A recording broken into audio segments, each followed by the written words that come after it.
Mi nombre es Adriana. Siempre he sido una mujer de principios, o al menos eso creía antes de que mi mundo se pusiera patas arriba. A mis 30 años, la vida me había tratado con más indiferencia que generosidad. Mis padres, Manuel y Carmen, eran personas humildes de un pequeño pueblo andaluz, siempre luchando para llegar a fin de mes. Yo, por mi parte, trabajaba incansablemente en una perfumería en el corazón de Sevilla, soñando con un futuro mejor que nunca terminaba de llegar. Desde pequeña, mis hermanas, Isabel y Sofía, se casaron y formaron sus propias familias, dejándome a mí, la mayor, en la casa familiar. Mis padres, benditos sean, habían comenzado a construir un pequeño apartamento en el piso de arriba para mí, con la esperanza de que encontrara marido. Pero la presión era constante. Mi padre, un hombre de pocas palabras y temperamento volátil, solía regañarme por no haber encontrado mi camino, como si casarse fuera el único destino digno para una mujer. Me sentía una carga, un estorbo, y sus reprimendas diarias me llenaban de amargura. ¿Por qué no podía tener la vida fácil que otros jóvenes parecían tener? Un piso, muebles, todo sin esfuerzo. Mi resentimiento crecía con cada discusión. Mi mejor amigo de toda la vida era Javier. Él era un chico huérfano, criado por su madre, Elena, una mujer a la que él veneraba. Javier siempre me hablaba de ella con una devoción que rayaba en lo sagrado. Mi madre es una santa, Adriana. Ha sacrificado todo por nosotros, mis hermanas y yo. Nunca pensó en rehacer su vida, solo en sacarnos adelante. Yo escuchaba, fascinada por la imagen de esta mujer abnegada, tan diferente a mis propios padres, que parecían disfrutar de cada oportunidad para hacerme sentir miserable. Un día, después de una de esas broncas monumentales con mi padre, salí de casa furiosa, sintiendo que el mundo se me venía encima. La frustración y la rabia me nublaban el juicio. Todo lo veía negro. Mis padres, en mi mente, eran un pozo de reproches y desamor. ¿Por qué no eran ricos? ¿Por qué no eran como los padres de mis amigos? En ese estado de ánimo, llamé a Javier, contándole mi desdicha. Él, siempre el buen amigo, me invitó a pasar unos días en su casa para despejarme. Acepté sin dudar. Cuando llegué a su humilde pero acogedor hogar en el barrio de Triana, Javier me recibió con los brazos abiertos. Después de escuchar mi desahogo, me dijo: Adriana, estás viendo las cosas demasiado oscuras. Tus padres te quieren, a su manera. Mira, al menos te están construyendo un piso. Otros no tienen nada. Además, si te portaras bien, seguro que te darían una ayudita más. No seas tan dramática. Pero yo no le hacía caso, el rencor me consumía. Javier insistió: venga, quédate unos días, te relajas, cambias de aires. Cuando te alejes un poco de casa, verás las cosas con más claridad. No seas una niña caprichosa quejándose de sus padres. Subimos a su casa y allí estaba Elena, su madre. Me saludó con una sonrisa cálida y una mirada serena. Mi niña, bienvenida. Esta es tu casa. No te preocupes por nada, eres como una hija para mí. Nos preparó una cena deliciosa y luego se retiró a su habitación. Mientras cenábamos, le comenté a Javier: oye, tu madre es muy joven, ¿no? ¿Por qué no se ha vuelto a casar? Él se encogió de hombros. Ella es así. Desde que mi padre murió, solo ha pensado en nosotros. Y ahora que mis hermanas están casadas, y yo pienso en vivir aquí con mi futura esposa, ella prefiere quedarse sola. Yo insistí, con una extraña idea formándose en mi cabeza: quizás debería casarse y dejaros el piso para vosotros solos. Javier me miró con reproche. ¿Qué dices, Adriana? Ella nunca ha hablado de eso, y a mí no me gustaría. Es mi madre, respétala. La conversación terminó en bromas, y el ambiente volvió a ser ligero. Cuando llegó la noche, me costó conciliar el sueño en esa casa ajena. Mi mente seguía dándole vueltas a mis problemas familiares, a la injusticia de mi situación. ¿Por qué mis padres eran tan duros conmigo? ¿Por qué no podían ser cariñosos y comprensivos? Finalmente, me levanté para ir al baño. Al salir, un sonido extraño, casi inaudible, llamó mi atención. Provenía de la habitación de la madre de Javier, que estaba justo al lado del baño. En la quietud de la noche, el más mínimo ruido se magnificaba. ¿Qué sería? ¿Estaría enferma la señora? Mi curiosidad, una serpiente siseante, me instó a acercarme. Traté de ignorarla, de recordar que no era asunto mío, pero el sonido, ahora un poco más claro, me arrastraba. Volví al baño y el sonido se hizo más intenso. Ya no pude contenerme. Con una mezcla de estúpida imprudencia y una extraña sensación de que algo andaba mal, como si la señora estuviera en apuros y no quisiera alertar a su hijo, abrí la puerta. Lo que vi me dejó helada. Elena estaba en la cama, en una pose íntima, hablando por teléfono. Su reacción fue instantánea, cubrió el teléfono y se tapó con la sábana, mirándome con los ojos desorbitados por la sorpresa y la vergüenza. Yo, por mi parte, sentí un escalofrío que me recorrió la espalda. ¿Por qué había abierto esa puerta? Parecía que había abierto la puerta del cielo, pero en realidad era la del infierno. Cerré la puerta rápidamente y volví a la habitación de Javier, acostándome a su lado, mi mente en un torbellino. No podía borrar la imagen de mi mente, ni el sonido, ni la sensación de haber invadido algo tan personal y prohibido. A la mañana siguiente, me sentí asqueada de la casa. Mi buen amigo, que no paraba de alabar a su madre como un ángel, no sabía que ella estaba enredada en algo tan turbio. ¿Y se molesta porque le digo que se case?, pensé. El matrimonio es mucho más digno que esto. La indignación me llevó a tomar una decisión. No podía quedarme allí un minuto más. Le dije a Javier que mis padres y yo nos habíamos reconciliado y que debía volver a casa. Él, ingenuo, lo aceptó sin más. De vuelta en mi casa, la imagen de Elena no me abandonaba. Había olvidado mis problemas con mis padres, mi frustración por mi vida. Ahora, mi mente estaba obsesionada con ella. Cada noche, antes de dormir, revivía la escena, su cuerpo, su rostro, la forma en que sujetaba el teléfono. Y una idea prohibida y excitante, comenzó a germinar, ¿y si ella estuviera hablando conmigo? Hacía mucho tiempo que no tenía una relación.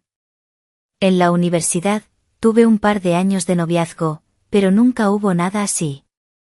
Mi exnovio se casó con alguien con más futuro, y yo me quedé sola. Mi deseo, reprimido durante tanto tiempo, me impulsaba. La fantasía se apoderó de mi mente. ¿Y si fuera a visitarla cuando Javier no estuviera en casa? ¿Cómo reaccionaría ella? ¿Podría surgir algo entre nosotras? ¿Podría experimentar lo que tanto anhelaba? El demonio de la tentación se apoderó de mí.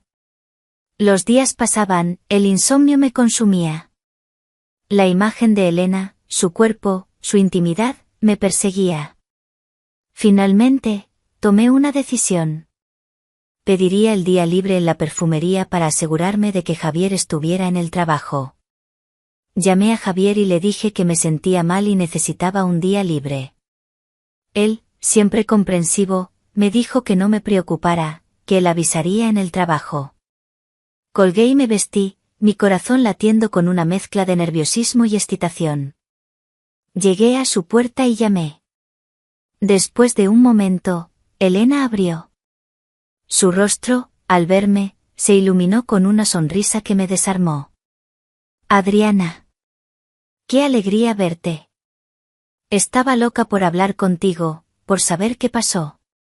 Me hizo pasar, me ofreció un zumo y se sentó frente a mí. Mira, mi niña, voy a serte sincera contigo. Te agradezco mucho que no le hayas dicho nada a Javier. Él es muy inocente y no entendería esto. Hizo una pausa, su mirada coqueta se posó en mí. Mi marido murió hace muchos años. Mis hijos no lo entenderían, pero una mujer como yo, con mis necesidades, no puede vivir sin un hombre. No quería que mis hijos tuvieran un padrastro, así que busqué otras formas de satisfacer mis deseos. Ya sabes, una mujer que ha conocido el placer, no puede simplemente renunciar a él. Pero, ¿por qué no te casas?, le pregunté, una parte de mí genuinamente curiosa, otra parte, ya envuelta en la red de su encanto. Ay, Adriana, tú no entiendes. La gente hablaría, mis hijos sufrirían. ¿Y qué iban a decir de mí en el pueblo? Esto es lo que hay. En ese momento, me di cuenta de la hipocresía en sus palabras. ¿La gente no hablaría de esto? Siéntate, toma tu zumo, me dijo con una sonrisa cómplice. Ya vuelvo. Se levantó y desapareció en su habitación. No sé por qué lo hizo, pero estaba segura de que era para mí. Salió de la habitación, y mi respiración se detuvo. Llevaba un camisón de seda negro, ajustado a su figura, con un escote que dejaba entrever la curva de sus senos. Se sentó a mi lado, su perfume dulce y embriagador invadiéndome. Empezó a reír, a coquetear, y yo, sin experiencia, sin un solo roce real en mi vida, me sentí completamente indefensa. Cuando me tocó por primera vez, sentí una electricidad que me recorrió todo el cuerpo. No podía controlarme. La alegría, la euforia, me inundaron. Tenía una mujer, de carne y hueso, entre mis manos, que me correspondía, que me enseñaba. Con ella, descubrí un mundo de sensaciones, de placeres que nunca había imaginado. Ella era una maestra, y yo, una alumna ávida. Cada encuentro era una revelación. Los días se convirtieron en semanas, las semanas en meses. Cada vez que podía, pedía permiso en el trabajo. Descuidé mis responsabilidades, mis amigos, mi fe. Mi vida se redujo a ella. Me volví adicta a su presencia, a sus caricias, a su cuerpo. No era amor, era una obsesión, una lujuria insaciable. Cuando veía a Javier en el trabajo, un nudo se formaba en mi estómago. Me sentía una traidora, una hipócrita. ¿Cómo podía hacerle esto a mi mejor amigo? Intenté romper con ella, intenté conocer a otras mujeres, incluso salí con una chica que conocí por internet, pero nada. Mi cuerpo y mi mente solo respondían a Elena. Las otras mujeres me parecían insípidas, sus caricias vacías. Me di cuenta de que la había convertido en mi todo, mi droga. Un año pasó así. Elena era mi aire, mi razón de ser. Pero un día, después de un encuentro especialmente apasionado, noté un cambio en ella. Su mirada, su tacto, eran diferentes. Cuando terminamos, y nos sentamos a charlar, le pregunté si algo la preocupaba. Adriana, dijo, con una voz extrañamente fría. Esta es la última vez que nos vemos. Me quedé helada. ¿La última vez? ¿De qué estaba hablando? No sabía que yo ya había intentado romper con ella varias veces sin éxito. ¿Cómo que la última vez?, pregunté, mi voz apenas un susurro. Así como lo oyes, mi niña. Lo siento, pero no puedes volver a venir. Borra mi número, olvídate de todo lo que pasó entre nosotras. ¿Olvidarlo? Imposible. ¿Estás de broma? No bromeo, Adriana. He decidido casarme. ¿Qué? ¿Casarte? Pero si Javier dijo que nunca lo harías. Javier no tiene nada que ver. Me voy a casar y punto. Estoy harta de esta vida, de la promiscuidad. Quiero una vida normal. ¿Y conmigo no puedes tener una vida normal? ¿No puedo ser yo el que se case contigo? Mi corazón se aceleró con una esperanza fugaz. No, tú no. Me voy a casar con alguien que sea adecuado para mí. ¿Adecuado? ¿Y me vas a decir que después de todo este tiempo, vas a casarte a espaldas de tus hijos, con un adecuado? ¿Qué pensará la gente? Mira, esto es mi vida. No te metas. Lo nuestro se acabó. No quiero problemas contigo, ni con mi hijo. Vete y déjame en paz. Salí de su casa aturdida. ¿Cómo podía haberme hecho esto? Mi vida entera se había centrado en ella, y ahora, de repente, me dejaba. Me sentí como si me hubieran arrojado del paraíso. El trabajo se volvió insoportable, cada cigarrillo un alivio, cada pelea con mis padres un estallido de la ira que sentía por dentro. ¿Cómo podía abandonarme así? Había intentado estar con otras, pero nadie me satisfacía como ella.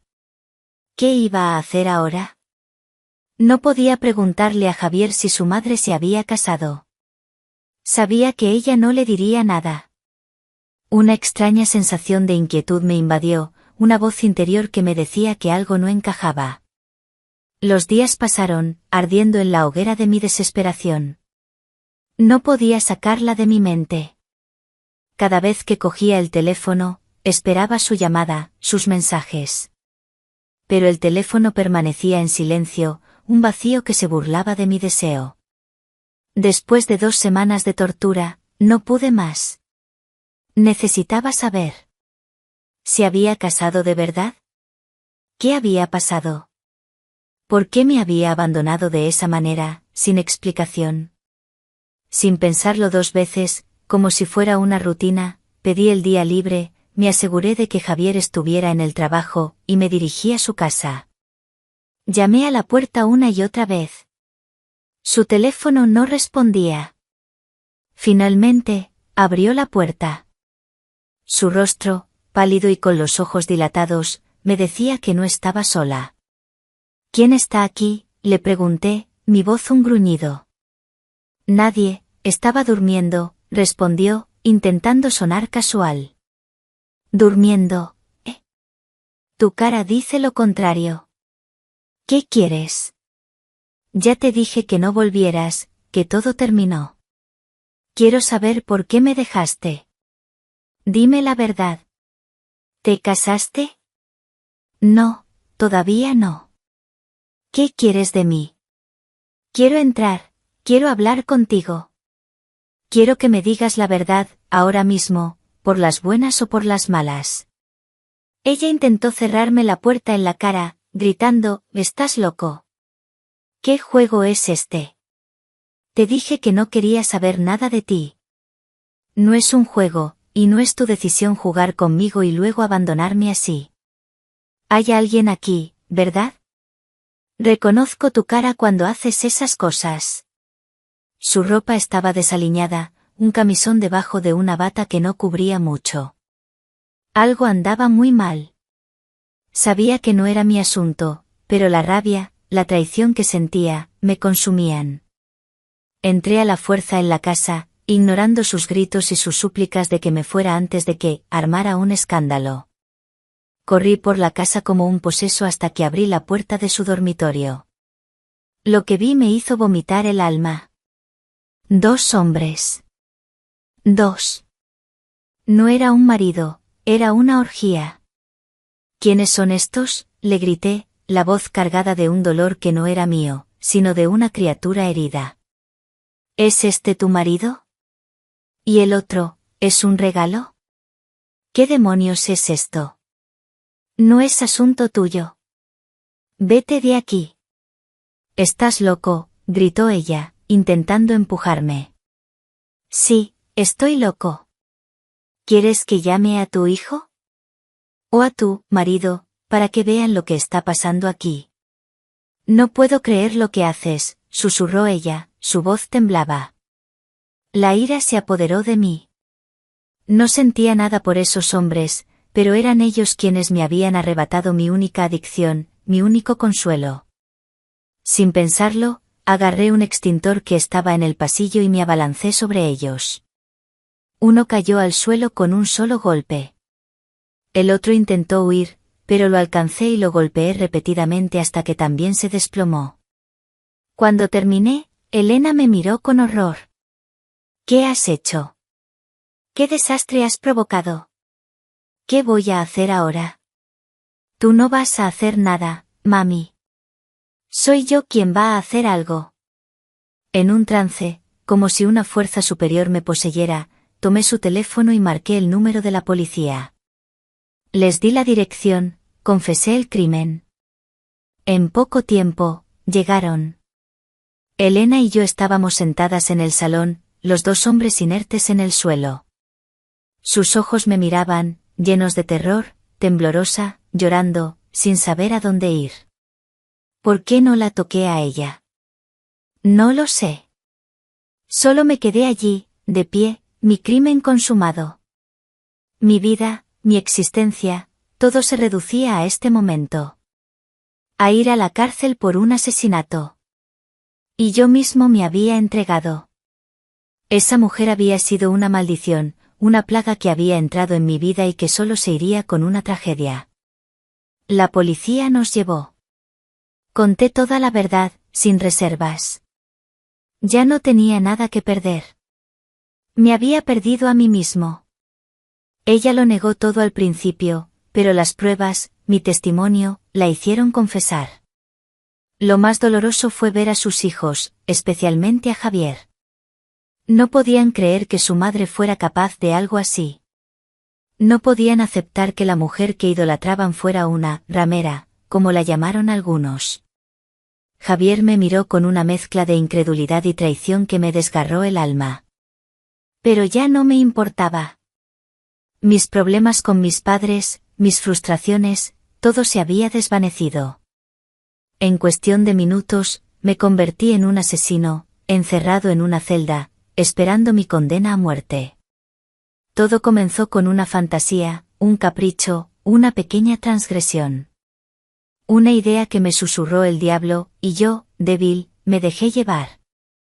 Me dejé manipular por una mujer que me usó como un juguete, y cuando decidió abandonarme, yo me negué a ser desechado. Cada tragedia, amigos míos, comienza con una pequeña concesión, un error que dejamos crecer y crecer hasta que nos ahoga por completo. Eso fue lo que me pasó a mí. Esta es mi historia. La celda era fría, húmeda, y olía a desesperación. Las rejas me parecían barras de hierro fundido con mi propia locura. En la soledad de mi encierro, las imágenes se repetían una y otra vez, la cara de Elena transfigurada por el miedo, los cuerpos inertes de esos dos hombres, el brillo metálico del extintor en mis manos. Pero, por encima de todo, la mirada de Javier cuando me vio esposada, esa mezcla de incredulidad y dolor que me perforó el alma. Él, mi amigo, mi hermano del alma, al que había traicionado de la manera más cruel. El interrogatorio fue un borrón. Confesé todo, cada detalle de mi relación con Elena, mi obsesión, mi descenso a la locura. No había mentiras, no había excusas.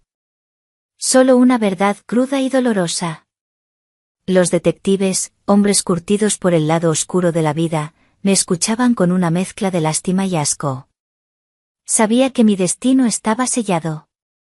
La pena de muerte se cernía sobre mí como una guillotina, aunque en España ya no existía, la sensación era la misma, un final abrupto e inevitable. Lo más surrealista de todo fue la reacción de la familia de Elena. Su hijo, Javier, y sus hijas, Lucía y Teresa, se negaban a creerlo. Para ellos, su madre era una santa, una figura inmaculada. Es una calumnia, gritaban, alguien quiere hacerle daño. Nuestra madre es incapaz de algo así. Era desgarrador ver su fe ciega en una mujer que había vivido una vida de engaños. Yo intenté no mirar a Javier, pero sus ojos, que antes me veían con afecto, ahora me taladraban con una mezcla de incredulidad y una profunda tristeza. Me sentí como una mierda, lo más vil de la tierra. Pero ya era tarde para arrepentimientos. Mi vida se había desmoronado. Los días se arrastraban, interminables. En la cárcel, el tiempo se estiraba, cada minuto una eternidad. Mi única compañía eran mis propios pensamientos, mis fantasmas. Recordaba a mis padres, Manuel y Carmen, con sus caras de preocupación, sus voces ahogadas por la vergüenza. Me había convertido en su peor pesadilla, una mancha imborrable en el apellido familiar. Mi obsesión, mi lujuria desmedida, me había llevado a este abismo. Un día, mi abogado, un hombre mayor y cansado, me visitó. Me explicó el proceso legal, las pocas esperanzas que tenía. Adriana, me dijo, su voz grave, la única posibilidad es argumentar un trastorno mental transitorio, una especie de locura temporal. Si logramos convencer al juez de que no estabas en tus cabales, podríamos reducir la condena. Pero es difícil, muy difícil. Yo escuchaba, pero sus palabras apenas llegaban a mi conciencia. ¿Trastorno mental? Quizás sí. Porque lo que sentía por Elena no era normal, no era sano. Era una droga, una enfermedad que me había corroído por dentro. La soledad en la celda era tan densa que podía tocarla. Me sentía atrapada, no solo por las rejas, sino por la telaraña de mi propia mente. Recordaba cada detalle de Elena, sus labios rojos, su piel suave, el aroma de su perfume, un jazmín embriagador que ahora se había convertido en el olor de la muerte. Mi fetichismo por su lencería, por los taconazos que a veces llevaba, todo se mezclaba en una vorágine de culpa y deseo. Era un contraste tan brutal con mi vida anterior, con mi modesto trabajo en la perfumería, mis ropas sencillas, mis zapatos cómodos y funcionales. De vez en cuando, me llevaban a la sala de interrogatorios. Allí, un psicólogo forense, Dr. Ricardo Vargas, intentaba desentrañar los motivos de mi locura. ¿Podría describir la naturaleza de su relación con la señora Elena?, me preguntaba con una voz suave, pero penetrante. Yo le hablaba de mi inexperiencia, de mi anhelo de afecto, de cómo Elena me había abierto un mundo de sensaciones que nunca había conocido. Ella me enseñó todo, doctor. Era mi maestra. Me hizo sentir, viva. Única. No me atrevía a confesarle el alcance de mi obsesión por el tacto de su piel, por el sonido de su respiración entrecortada, por la sensación de sus medias de seda rozando mi cuerpo, ni mucho menos mi fetichismo por su ropa interior, especialmente por el lado más íntimo de su lencería, lo que llamaba la zona prohibida. Eran cosas que guardaba solo para mí, mis fantasmas, mis pecados más íntimos. El doctor Vargas asentía con la cabeza, tomando notas en un cuaderno. Y cuando ella decidió terminar la relación, ¿cómo se sintió? Me sentí vacía. Como si me hubieran arrancado el alma. No podía vivir sin ella. Intenté alejarme, pero no pude. Era como una adicción, doctor. Una droga de la que no podía desengancharme. Él me observaba con una mirada compasiva. Comprendo. Es una situación compleja, Adriana. Los días se volvían semanas, las semanas meses. La espera del juicio era una tortura. A veces, me visitaban mis hermanas, Isabel y Sofía. Sus caras demacradas, sus ojos hinchados por el llanto, me recordaban el dolor que había causado a mi propia familia. Adriana, ¿por qué? ¿Por qué has hecho esto?, me preguntaba Isabel, su voz rota. Yo no tenía respuestas. Solo un vacío, un agujero negro en el pecho. Una tarde, mientras me daban mi ración de comida, escuché un revuelo en el pasillo. La puerta de mi celda se abrió y un guardia me indicó que saliera. «¿Tienes visita?», me dijo. Mi corazón dio un vuelco. ¿Quién podría ser? Mis padres y mis hermanas habían visitado hacía poco. Caminé por el pasillo, mi pulso acelerado. Cuando entré en la sala de visitas, lo vi. Javier. Estaba sentado al otro lado de la mesa, con la cabeza gacha. Sus manos estaban entrelazadas, y su cuerpo parecía encogido. Alcé la mirada y nuestros ojos se encontraron. Los suyos estaban rojos e hinchados, pero no había odio, solo una profunda tristeza.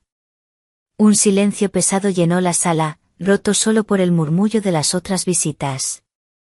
Adriana, comenzó, su voz apenas un susurro. No sé qué decirte. Yo bajé la mirada, avergonzada. Javier, lo siento. Lo siento mucho. ¿Por qué, Adriana? ¿Por qué mi madre? Ella te consideraba una hija. Sus palabras me hirieron más que cualquier acusación. No lo sé, Javier. Fue una locura. Una obsesión. Mis ojos se llenaron de lágrimas. Él suspiró, un suspiro que venía desde lo más profundo de su ser. Mi vida está destrozada, Adriana. Mis hermanas y yo, no podemos entenderlo. Mi madre, era nuestra vida. Ahora, todo es un caos.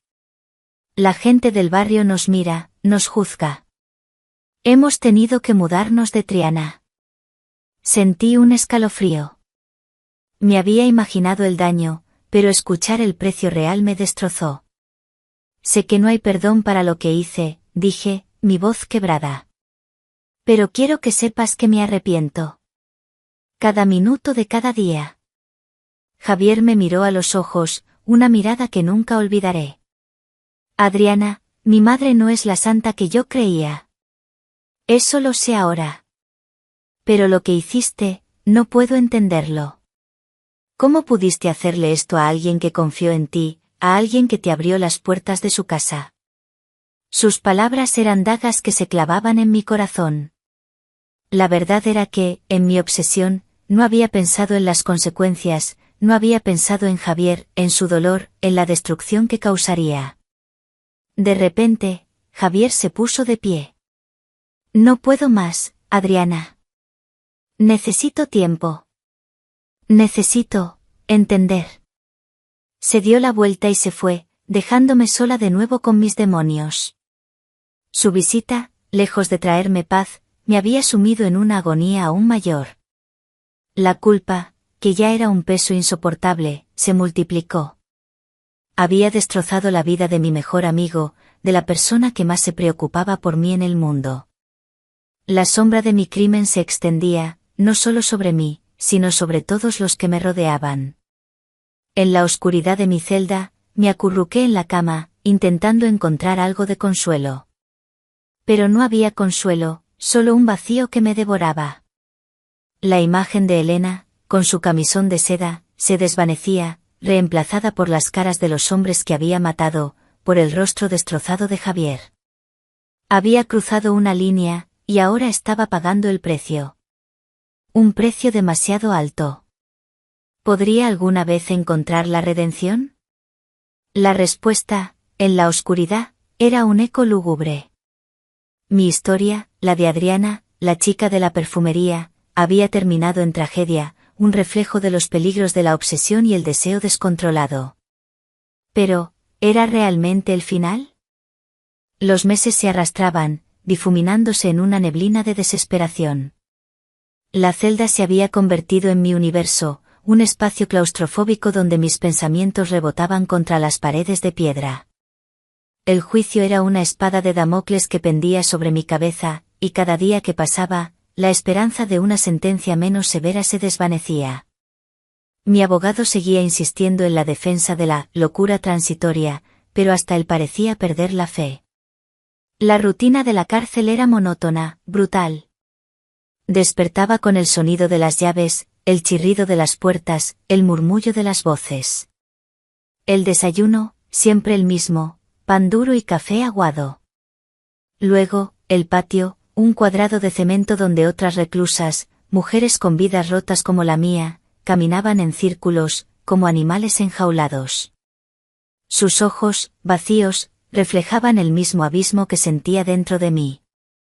A veces, en la ducha compartida, el vapor caliente me envolvía, y por un instante, podía imaginarme de nuevo en el apartamento de Elena. El vapor se convertía en el aroma de su piel, el sonido del agua en sus susurros. Cerraba los ojos y me transportaba a esos momentos prohibidos, a la sensación de su cuerpo bajo mis manos, a la sedosidad de su lencería que rozaba mi piel, a la forma en que sus tacones se deslizaban por el suelo, marcando el ritmo de nuestro pecado. Eran fantasmas, claro, pero eran mis únicos momentos de evasión. La memoria era mi propia tortura y mi única tabla de salvación.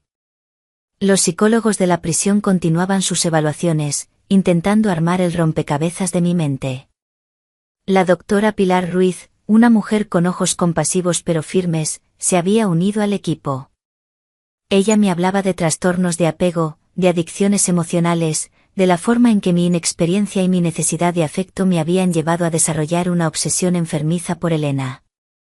Adriana, me dijo un día, su voz suave y melódica, usted describe una dependencia extrema, una anulación de su propia identidad en función de otra persona. ¿Cree que Elena la manipuló? La pregunta me pilló desprevenida. ¿Manipulación? Yo siempre había pensado que éramos cómplices, que ella me había enseñado lo que nadie más me había enseñado. Pero ahora, en la fría luz de la prisión, la palabra manipulación resonaba con fuerza. Elena me había prometido un mundo de placer, me había abierto las puertas a un universo de sensaciones, pero, ¿a qué precio? Ella siempre había sido la que controlaba la relación, la que ponía las reglas, la que decidía cuándo nos veíamos, cuándo terminaba todo. No lo sé, doctora, respondí con sinceridad. Yo solo quería estar con ella. Sentir lo que sentía con ella. No me importaba nada más. La doctora Ruiz asintió lentamente. Esa es la naturaleza de la adicción, Adriana. Es un escape, una forma de evitar el dolor y la realidad. En su caso, la realidad de su relación con sus padres, la frustración de su vida. Elena se convirtió en su válvula de escape. Sus palabras eran como cuchillos, pero no dolían, solo abrían mis ojos a una verdad que había evitado. Mis padres, Manuel y Carmen, me visitaban con regularidad. Sus rostros, antes marcados por el reproche, ahora estaban consumidos por el dolor y la culpa. Mi madre, con los ojos hinchados de tanto llorar, me traía la comida que yo más quería, como si con eso pudiera compensar el abismo que nos separaba. Mi padre, siempre fuerte y de pocas palabras, me tomaba la mano a través de las rejas, sus ojos húmedos. Ya no había regaños, solo un amor silencioso y desesperado. Hija, me dijo mi madre un día, su voz apenas un susurro, lo siento tanto. No supimos cómo quererte. Te exigimos demasiado. Si hubiéramos sido diferentes, quizás esto no habría pasado. Sus palabras me destrozaron. La culpa me ahogó, una culpa que pesaba más que las cadenas invisibles que me ataban. Yo, que siempre los había culpado, ahora veía su arrepentimiento, su dolor. Las visitas de mis hermanas, Isabel y Sofía, eran más difíciles. Isabel, la pragmática, me hablaba de los trámites legales, de las pocas esperanzas. Sofía, la sensible, solo lloraba, su pena era palpable. Yo sentía un vacío inmenso al ver su sufrimiento. Había destruido no solo mi vida, sino también la de mi familia. El día del juicio se acercaba. Mi abogado me preparaba para el peor escenario. La fiscalía presentaría pruebas contundentes, testimonios de los vecinos que habían escuchado el alboroto, la confesión de Elena sobre su vida secreta, aunque ella intentaba minimizar su papel en todo, culpándome a mí de la obsesión, y, por supuesto, mi propia confesión. La estrategia de la defensa era frágil, basada en mi inmadurez emocional y la manipulación de Elena. Una noche, mientras yacía en mi catre, incapaz de conciliar el sueño, el silencio de la celda se rompió por un gemido. Era Mariana, la reclusa de la celda de al lado.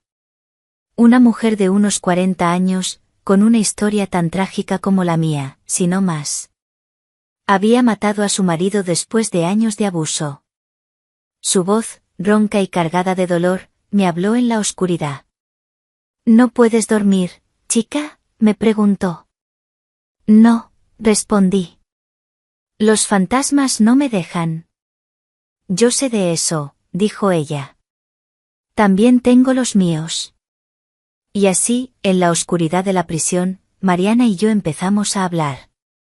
Ella me contó su historia, una vida de miseria, de golpes, de humillaciones. Y yo, por primera vez, le conté la mía, mi obsesión por Elena, mi desesperación, mi crimen. Ella me escuchaba sin juzgar, solo con una comprensión silenciosa. El deseo, chica, me dijo una noche, su voz apenas un susurro, puede ser una bendición o una maldición. En tu caso, fue lo segundo. Te consumió, te cegó. Pero no eres la primera, y no serás la última. Muchas mujeres, muchas, tienen deseos ocultos, necesidades que la sociedad no les permite expresar. Algunas encuentran formas seguras de satisfacerlos, otras, como nosotras, terminan aquí. Sus palabras resonaron en mi mente. La confesión de Elena de que necesitaba un hombre en su vida, a pesar de sus hijos, a pesar de su reputación. Mi propio deseo, tan intenso, tan insaciable, que me había llevado a la locura. Comencé a ver a Elena no solo como mi verdugo, sino también como una víctima de sus propias necesidades reprimidas. Quizás no era una ramera, como la habían llamado algunos, sino una mujer que buscaba desesperadamente una salida a su propia soledad, a su propia sexualidad reprimida. La conexión con Mariana me brindó un atisbo de consuelo. Por primera vez en mucho tiempo, no me sentía tan sola. Ella me enseñó a bordar, a hacer pequeñas figuras con papel, a encontrar algo de paz en la monotonía. Me habló de la importancia de la redención, de cómo el perdón, aunque no te librara de la condena, podía liberarte del alma. El día del juicio llegó, como una guillotina descendiendo lentamente. La sala estaba llena de caras serias, de miradas curiosas. Vi a mis padres, a mis hermanas, sus ojos llenos de angustia. Y vi a Javier, sentado con su familia, su rostro marcado por una tristeza inconmensurable. Su mirada no me acusaba, sino que me imploraba una explicación, un entendimiento. El fiscal, un hombre robusto y de voz potente, presentó su caso.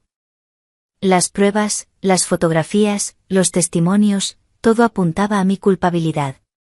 Mi abogado intentó la defensa de la locura transitoria, pero sus argumentos sonaban huecos, débiles. Cuando me pidieron que declarara, me levanté, mi corazón latiendo con fuerza. Miré a la sala, a mis padres, a Javier, a Elena, que estaba sentada en el banco de las víctimas, su rostro demacrado, pero sus ojos aún esquivos. Sentí una calma extraña. Ya no había miedo, solo una necesidad imperiosa de decir la verdad, mi verdad. Su señoría, comencé, mi voz temblaba, pero se hizo más firme con cada palabra, no voy a negar lo que hice. Soy culpable. Asesiné a 2 hombres. Y no hay palabras que puedan expresar mi arrepentimiento. Miré a Javier. Javier, lo siento. Lo siento por el dolor que te he causado, a ti y a tu familia. Sus ojos se empañaron. Lo que me llevó a esto fue una obsesión. Una adicción.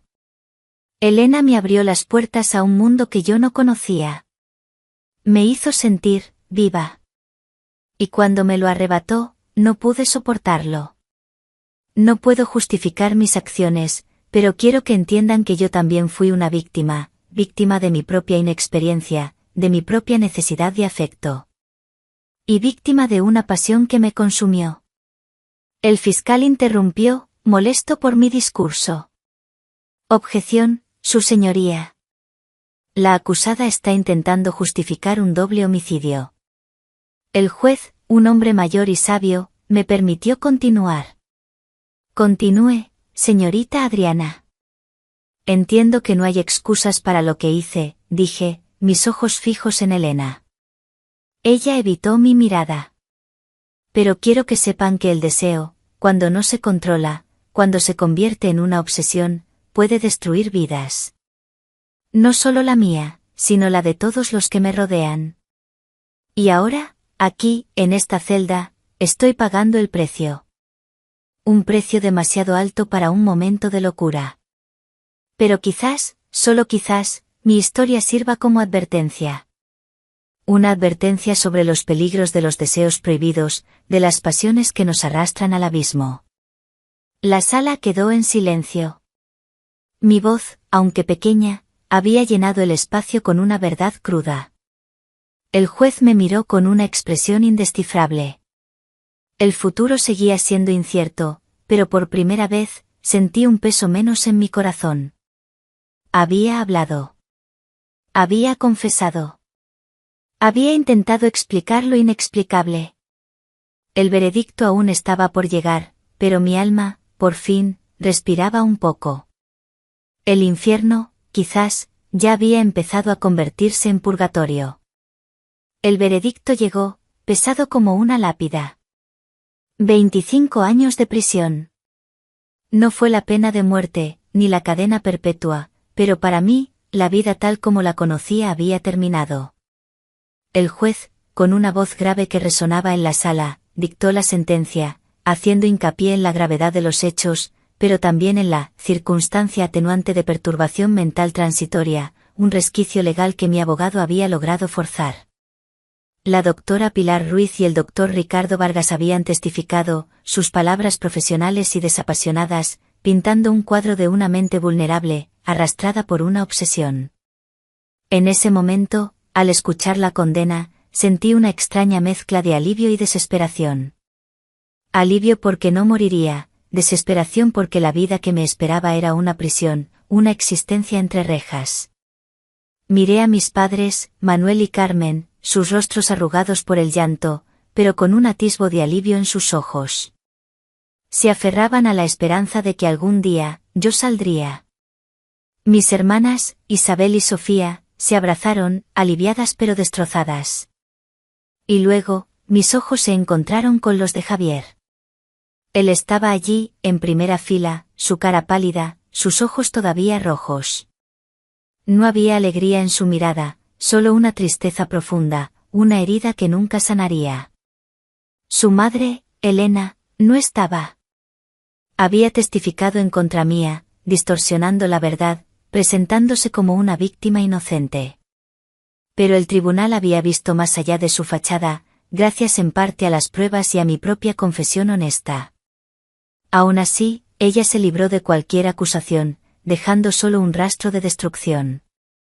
Los primeros años en prisión fueron un infierno.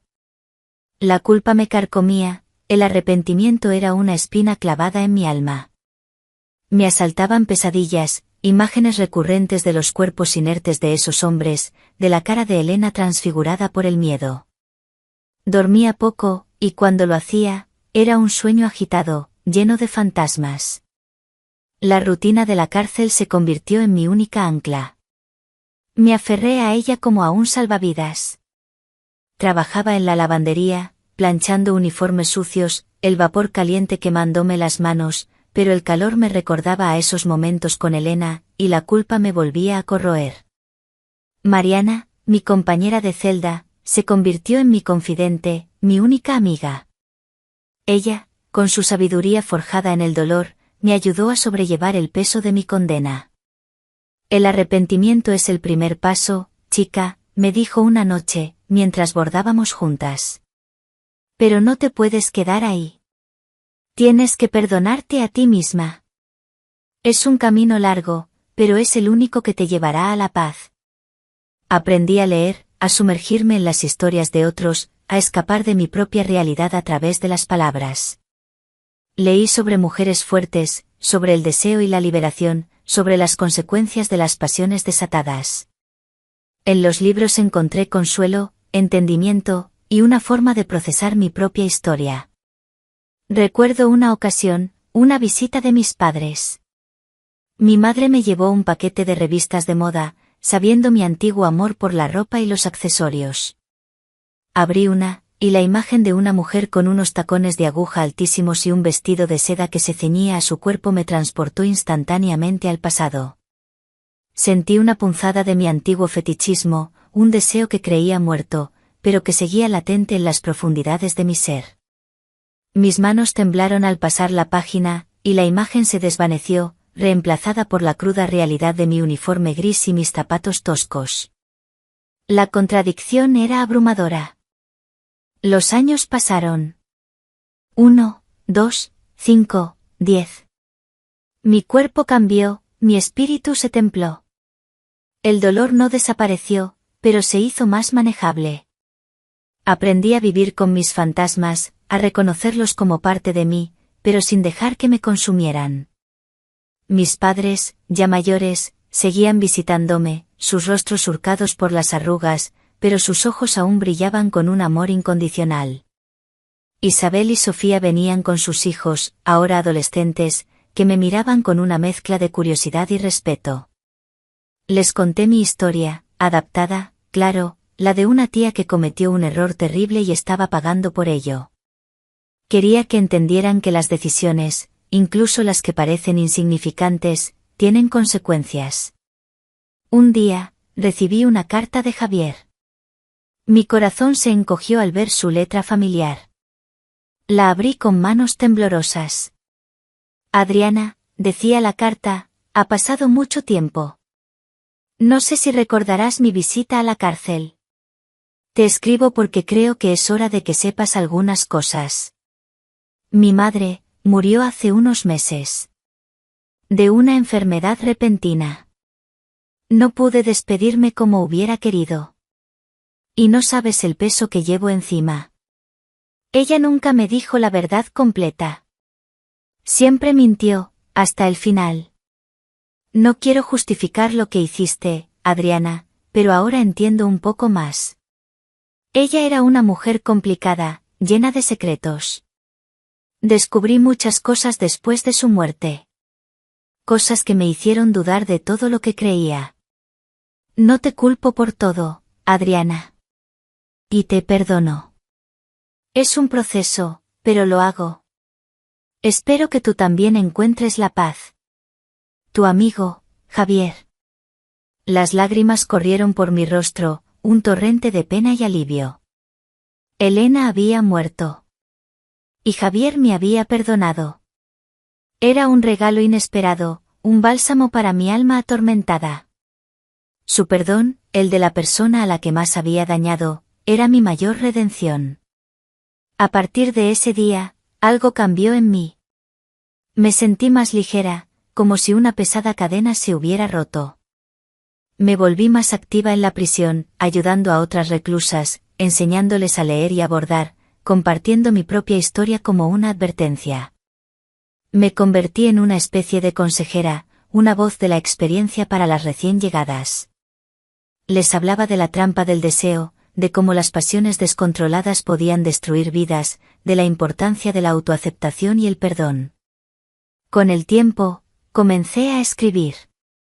Al principio, eran solo mis pensamientos, mis recuerdos, mis remordimientos.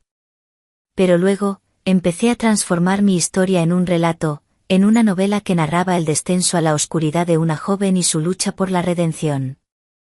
No ocultaba nada, ni mi obsesión, ni mis fetichismos, ni la tragedia. Lo escribía con una honestidad brutal, pero también con la esperanza de que mi experiencia pudiera servir de algo. La directora de la prisión, doña Isabel, una mujer de carácter fuerte pero de gran humanidad, se interesó por mi manuscrito. Lo leyó y me animó a publicarlo. Adriana, me dijo un día, sus ojos brillaban con admiración, tu historia es poderosa. Puede ayudar a muchas personas. Es un testimonio de la fragilidad humana, pero también de la capacidad de redención. Mi libro, El fruto prohibido, se publicó bajo un seudónimo. Era un éxito inesperado. La gente lo leía, se conmovía, se identificaba con el dolor y la lucha de la protagonista. Recibí cartas de todas partes, de mujeres que habían pasado por experiencias similares, de personas que habían sido víctimas de sus propias pasiones. Mi historia, la de una mujer en prisión, se convirtió en un faro de esperanza para otros. Los años seguían pasando. La fecha de mi salida se acercaba. 25 años, una vida entera. Había entrado en la cárcel como una joven inexperta y obsesionada, y saldría como una mujer madura, marcada por el dolor, pero también por la sabiduría y la redención. Había perdido mi libertad, pero había encontrado mi voz. El día de mi liberación llegó con la promesa de un sol brillante, aunque mi corazón se sentía nublado. 25 años. Una vida entera. Había entrado en esa prisión como Adriana, la joven inexperta y obsesionada, y ahora salía como una mujer madura, marcada por el dolor, la culpa, pero también por una extraña sabiduría forjada en el crisol del arrepentimiento. Mis padres, Manuel y Carmen, me esperaban a las puertas de la prisión, sus rostros surcados por los años, pero sus ojos brillaban con una alegría contenida. Mi madre me abrazó con una fuerza que creí olvidada, su cuerpo tembloroso, sus lágrimas empapando mi hombro. Mi padre, con su usual estoicismo, solo me apretó la mano, pero en su mirada vi todo el amor y el perdón que había añorado durante tanto tiempo.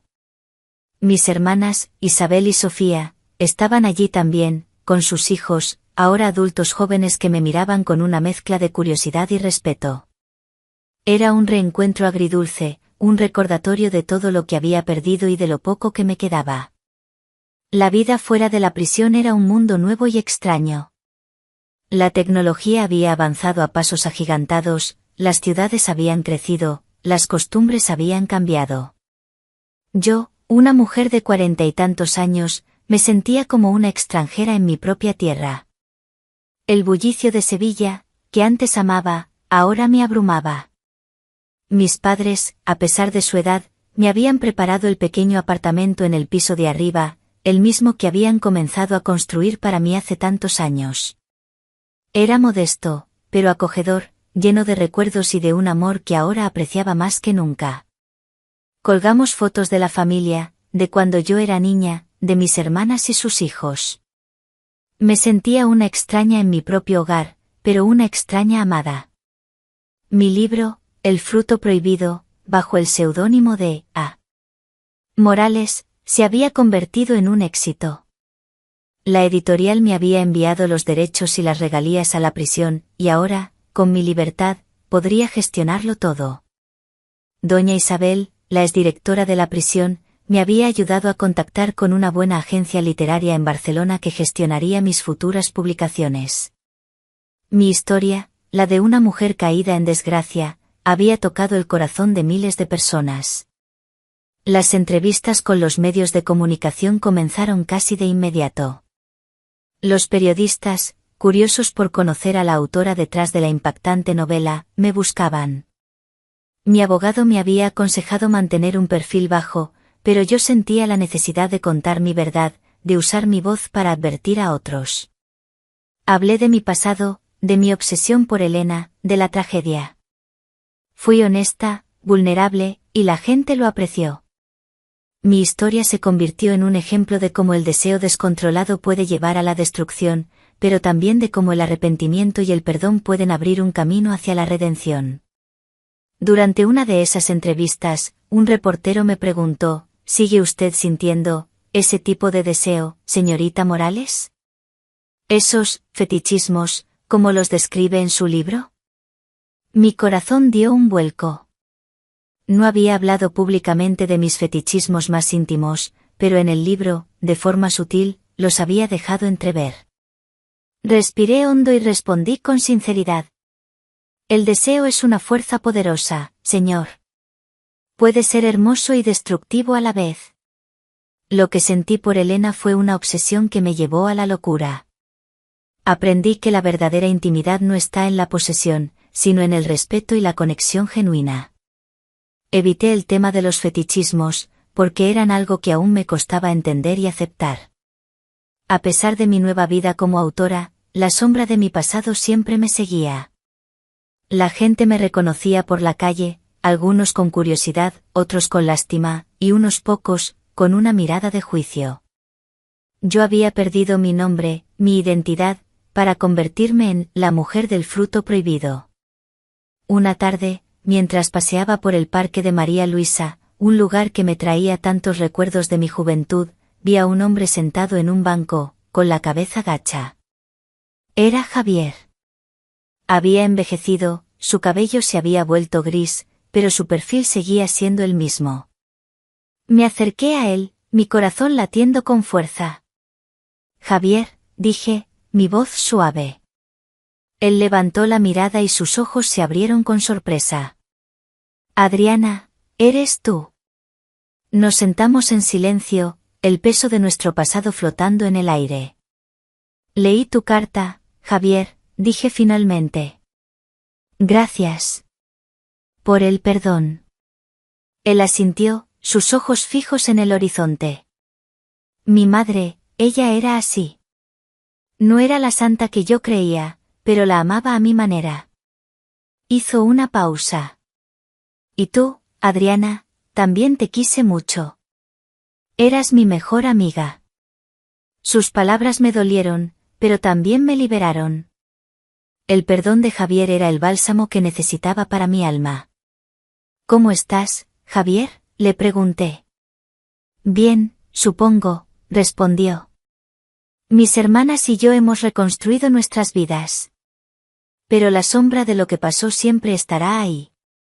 Miró mis manos, mis dedos, que ahora no llevaban anillos, ni las delicadas joyas que una vez soñé, sino las marcas del trabajo y el tiempo. Dicen que tu libro es un éxito. Me alegro por ti, Adriana. Has encontrado una forma de redimirte. Nos despedimos con un abrazo lleno de dolor, de perdón y de una extraña esperanza. Era un adiós, quizás el definitivo, pero esta vez, lleno de una paz que nunca había creído posible. Mi vida continuó. Escribí más libros, siempre explorando los temas del deseo, la culpa, la redención y la búsqueda de la identidad. Me volví una voz reconocida en el mundo literario, pero nunca olvidé de dónde venía. Mi pasado era mi ancla, mi motor.